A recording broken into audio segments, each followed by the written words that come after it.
Hello, and it is time for another key question video, this time chapter 26.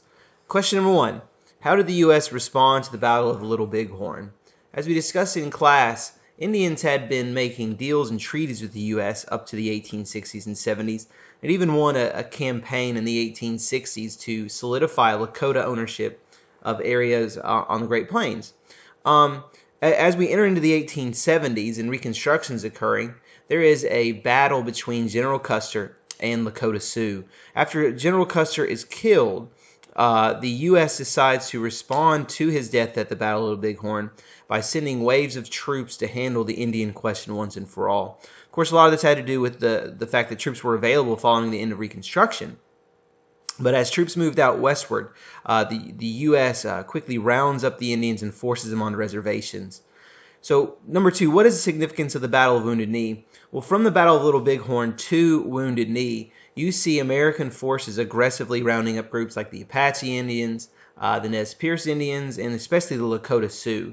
The Lakota Sioux were the ones who held out the longest, and at Wounded Knee, they had been rounded up for a kind of a final stand. They were surrendering their weapons, and after weapons were fired, the American forces began unloading their cannons and Hotchkiss guns onto the villagers down below, killing several hundred Indian men, women, and children.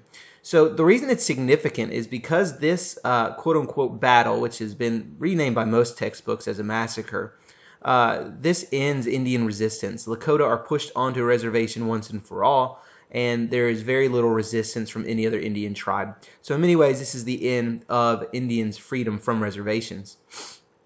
Number 3, how did the Dawes Severalty Act of 1887 harm Indians? So the Dawes Severalty Act, what it did is it tried to force assimilation onto Native Americans. We divided their reservation land, which had been previously shared communally. In other words, all tribesmen shared all of the land together. We divided into 160-acre family lots, going along with what we'll talk about in a minute, the Homestead Act. We wanted to force them to be farmers and force them to be Americans like we are. The problem is that they did not want to be on land, and so this created a bitterness among them. Excuse me, they didn't want to be farmers, so this created a bitterness. The other issue is that the surplus land was given up for the government, so they lost a lot of their land. And then those who didn't want to farm ended up selling their land to the ranchers around them. So the Dawes Severalty Act not only shatters their culture by dividing them into families and divide their cultural tribal identity, it also ends up with the massive loss of millions of acres of land owned by Native Americans on their reservations. Furthermore, the Dawes Severalty Act ends up leading to Indian schools and children being pulled off their reservations to be taught English, to become more American, to abandon their religion for Christianity, and that also creates lasting bitterness. Number 4, what was the Long Drive and what brought it to an end? The Long Drive was when American cowboys would drive their cattle from southern Texas all the way across their state to the north, and they would finally reach the newly built transcontinental railroads in Kansas and Nebraska.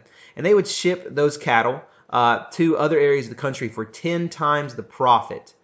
So why this is significant is this is the era of cowboys, and it shows just the impact that the Transcontinental Railroad could have economically on the middle of our country. So what brings it to an end?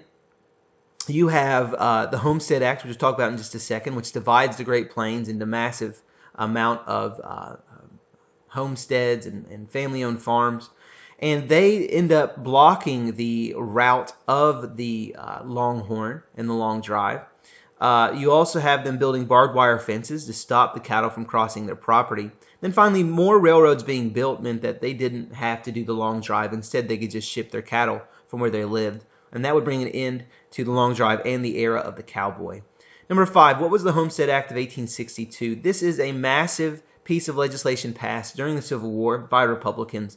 And what it was meant to do is to get Americans out west settling the Great Plains. It's not exactly the greatest land, but the reason why people want to move out there is what other time in world history has a nation granted cheap land to all of their citizens? For just $10, you get 160 acres for your family. If you lived there 5 years, it was yours for the end of time until you decided to sell it.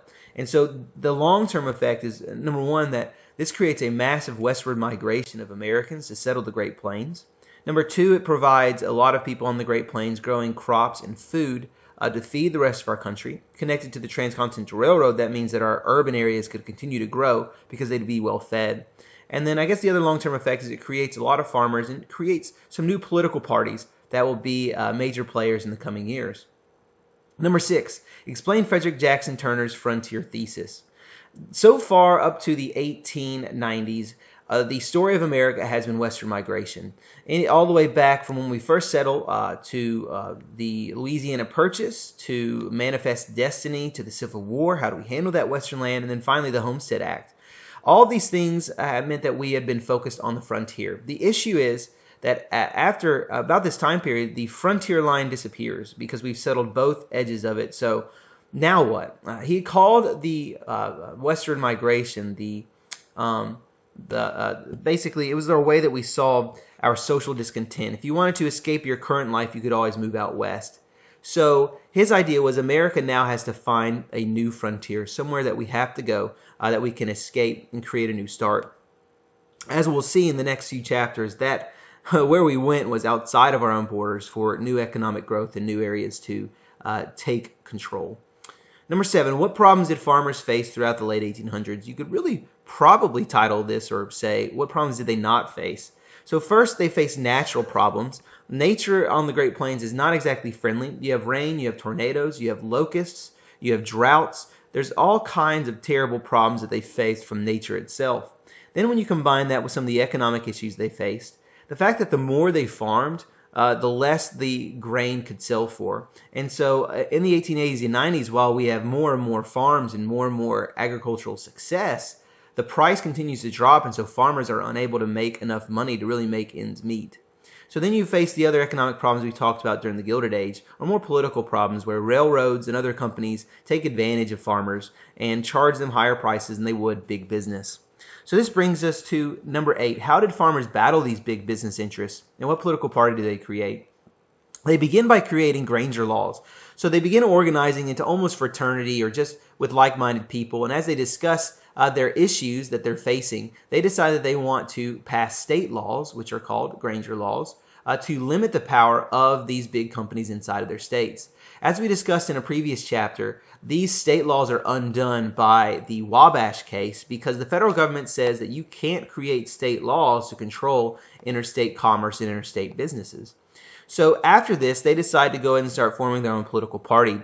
They begin with things like the Farmers Alliance. Then eventually this becomes the Populist Party, which we've discussed in a previous chapter. The Populist Party was all about using the government to rein in big business, to give them more currency by introducing silver into the backing of currency, lower tariffs, and all kinds of other ideas that would benefit farmers.